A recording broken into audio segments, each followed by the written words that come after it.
को पाया, तब उनके दादा परम भक्त प्रहलाद जी ने कभी ना कुम्हलाने वाली पुष्पों की माला उपहार में दी, अर्थात पहना दी। और गुरु शुक्राचार्य जी ने एक दिव्य शंख दिया। श्री सुखदेव जी बोले कि हे महाराज परीक्षित, रघुवंशी ब्राह्मणों ने राजा बलि को इस प्रकार रण की सामग्रियां दिलवाई, फिर उनका स्वस्तन किया। तब राजा बलि ने प्रणाम कर फिर क्या था, शुक्राचार्य जी का दिया हुआ दिव्य शंख बजा बजा करके देवताओं को ललकारा। इस प्रकार राजा बलि का उद्यम जान देवराजेंद्र अपने साथ में समस्त देवताओं को लेकर अपने गुरु बृहस्पति जी के पास जाकर कहने लगे कि गुरुदेव, राजा बलि युद्ध में हमसे हार गया है, पराजित हो गया है, फिर अब इसमें ऐसा साहस कहां से आया जो पुनः युद्ध के लिए हमें ललकार रहा है, शंख ध्वनि कर रहा है, बजा रहा है। ऐसा तेज व साहस इसके अंदर किस कारण हुआ।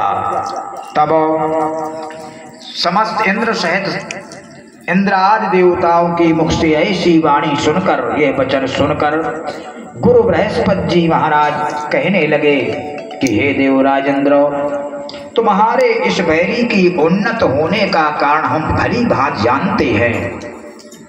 यह दानव ब्रह्मवादी भृगवंशियों का शिष्य बन गया है। उन ब्राह्मणों ने स्नेह के वशीभूत होकर अपने शिष्य का तेज बढ़ा दिया है, इसलिए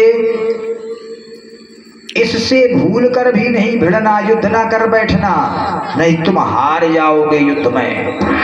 इस समय केवल जीत सकते हैं इसे तो विष्णु भगवान। विष्णु भगवान के अलावा राजा बलि का कोई सामना नहीं कर सकता है।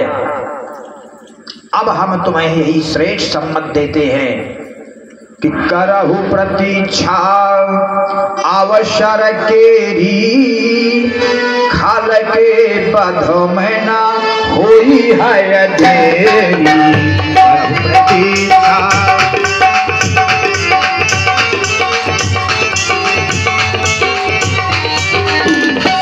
जब तक शत्रु का विनाश ना हो तब तक तुम स्वर्ग लोक को त्याग करके अदृश्य गति को प्राप्त हो जाओ, किसी को दिखाई ना दो, स्वर्ग को छोड़ दो।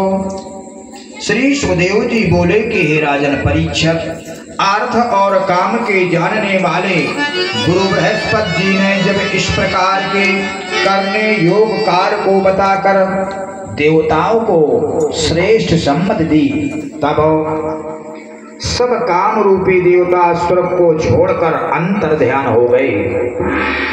श्री सुखदेव जी बोले कि हे राजन परीक्षित, जब से देवता लोग आदर्श गति को प्राप्त हो गए स्वर्ग लोक को छोड़कर, तब बहरोचन का पुत्र राजा बलि स्वर्ग में जो है तो विराजमान हो जाता भया, और इसके बाद तीनों लोकों में जो है तो कब्जा